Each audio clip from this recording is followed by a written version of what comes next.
A'udzu billahi minasyaitonir rajim. Ya ayyuhan nas qad ja'akum mau'izatun ila akhiril ayah. Alhamdulillah, kita patut bersyukur kepada Allah Subhanahu wa taala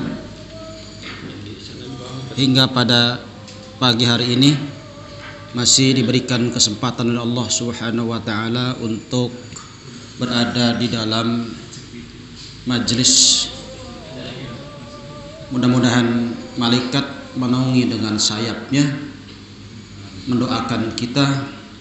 Allah menyebut nama-nama kita satu persatu di hadapan para malaikat. Semoga langkah kita dari rumah, duduk dan pulang kembali dinilai sebagai nilai fi sabilillah. Pada kesempatan kali ini kita nambah ilmu satu ayat dari surat Yunus ayat yang ke-57. Allah tegaskan, ya ayyuhan nas, wahai manusia. Kalimatnya an-nas berarti tidak dibeda-bedakan mau yang mukmin atau yang tidak mukmin. Seringkali kita dapatkan ayat ya ayyuhalladzina amanu, itu berarti khusus untuk orang yang beriman. Ini redaksinya ya ayyuhan nas, berarti untuk semua orang. Tapi jangan berpikir jin tidak dipanggil, karena itu sudah menjadi satu ketentuan untuk mencakup seluruhnya, tidak mesti disebut seluruhnya. Seringkali jin tidak disebut, tapi tetap kita pahami jin juga ikut serta terpanggil dan disebut. Sesuai dengan ayat wa ma khalaqtul jinna wal insa illa liya'budun.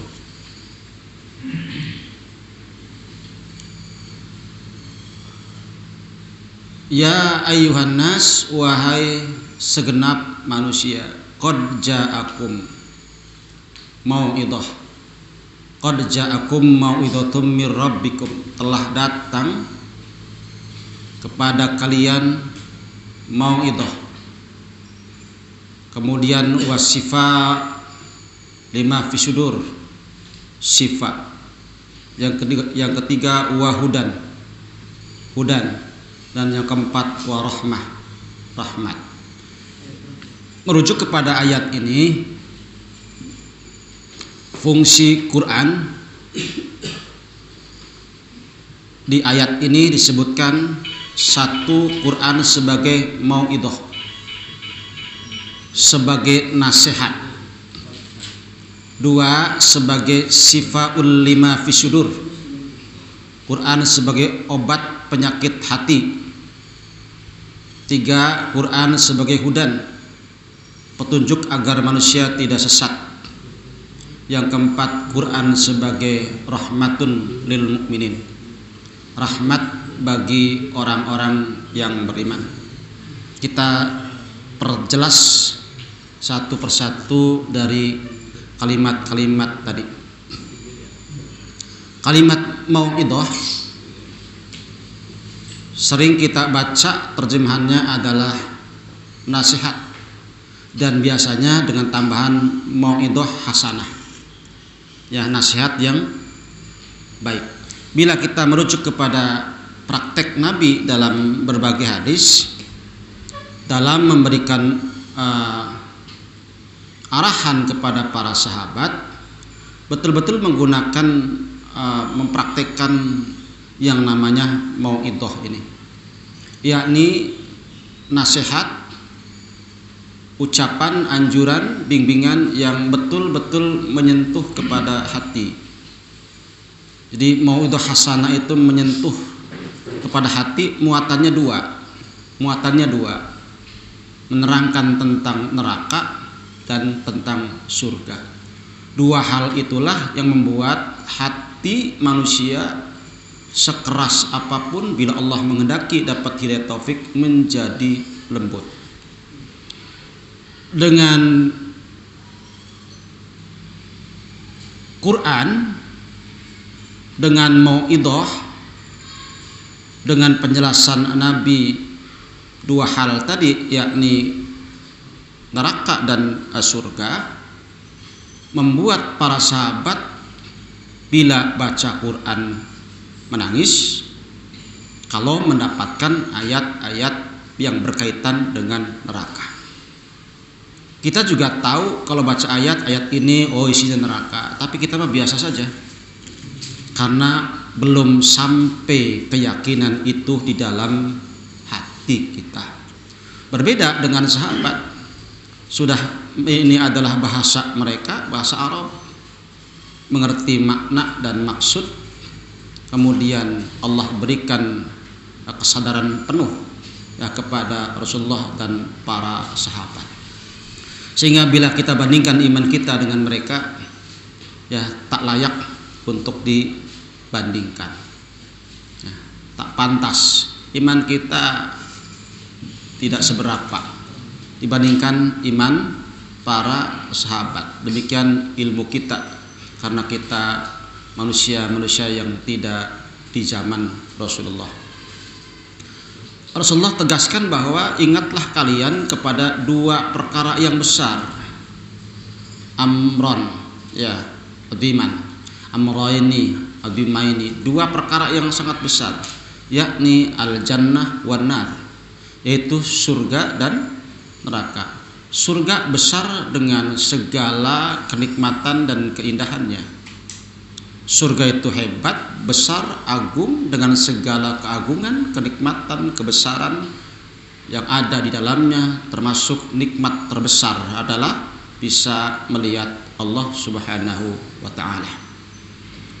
Urutan kedua, nikmat terbesar di surga adalah nikmat melihat pasangannya sendiri. Seorang bidadari nikmat sekali bila melihat suaminya. Itu urutannya, urutan kedua sesudah nikmat melihat Allah. Suami melihat istrinya, mau istri lama atau istri baru, ya, kok istri lama, ya istri lama, istri dari dunia dibawa di surga, itu istri lama, penampilan baru. Atau istri baru, hurin in, yang Allah ciptakan makhluk baru untuk kelengkapan surga. Tenang untuk kaum bapak, bila ahli surga paling tidak dapat dua. Lil mukmin, ya, lil mukmin zaujatani min hurin in. Untuk kaum mukmin laki-laki akan mendapatkan dua bidadari dari hurin in, makhluk baru. Ibu-ibu tidak perlu protes, karena ini ketentuan dari Allah Subhanahu wa taala, dan di akhirat tidak mungkin ada protes karena semuanya biqalbin wahid, dengan satu hati. Di surga tidak ada iri, tak ada dengki, tak ada marah, tak ada cemburu, semuanya hilang dengan melihat tampannya suami ibu nanti di akhirat, sudah hilang semuanya. Ikhwati iman, dengan surga yang Rasulullah terangkan, kita hanya menerangkan sedikit karena ilmunya sedikit. Rasulullah terangkan surga begitu jelas dan gamblang sehingga oleh para sahabat dipahami, diyakini seakan-akan mereka berada dalam nuansa kehidupan akhirat di surga. Kalau sudah cerita surga, ya Rasulullah semangatnya luar biasa. Ketika sudah cerita neraka, maka para sahabat merasa bahwa hidup mereka dalam kondisi bahaya.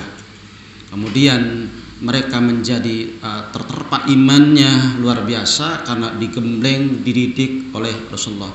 Ternyata memang manusia itu akan menjadi iman yang luar biasa, punya martabat, kedudukan, punya muru'ah, bila ia terus dibina dan digembleng oleh ilmu, oleh Rasulullah.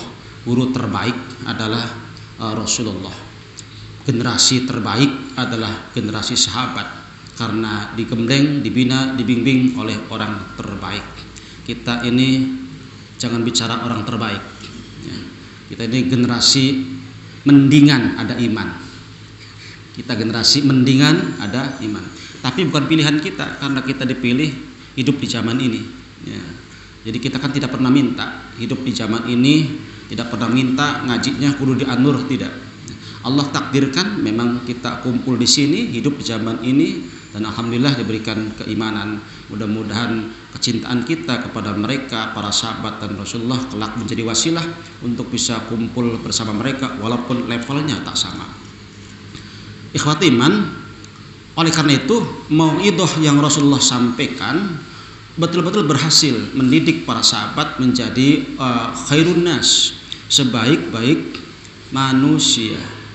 Sebaik-baik manusia. Bahkan tidak sedikit sahabat kalau imannya lagi merosot, sedikit merosot, segera mereka datang ke makam, segera mereka datang ke kuburan untuk menambah iman, untuk mengingatkan bahwa kita akan mati, untuk mendoakan orang-orang yang sudah mati. Nanti imannya dicas lagi, jadi imannya rada bener lagi gitu.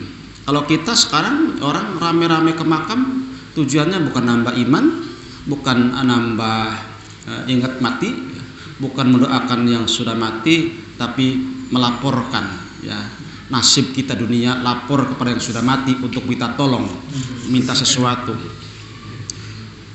Kalau Rasulullah masih ada di zaman ini, pasti oleh Rasulullah sudah dilarang, karena sudah menyimpang dari tujuan yang namanya ziarah kubur. Mauidhah hasanah yang Rasulullah terapkan ke sahabat, tentu saja muatannya adalah muatan ilmu, syarat dengan ilmu. Bahkan para sahabat ketika ditugaskan untuk ke suatu daerah, maka mereka dibekali ilmu. Karena ilmulah yang mampu menjadikan seseorang meraih derajat kedudukan yang tinggi di mata Allah Subhanahu wa ta'ala. Sering saya sampaikan bahwa pesan-pesan para ulama begitu jelas dan mengena untuk kita renungkan, bahwa hubbul ilmi wa talabuhu aslu kulli ta'ah.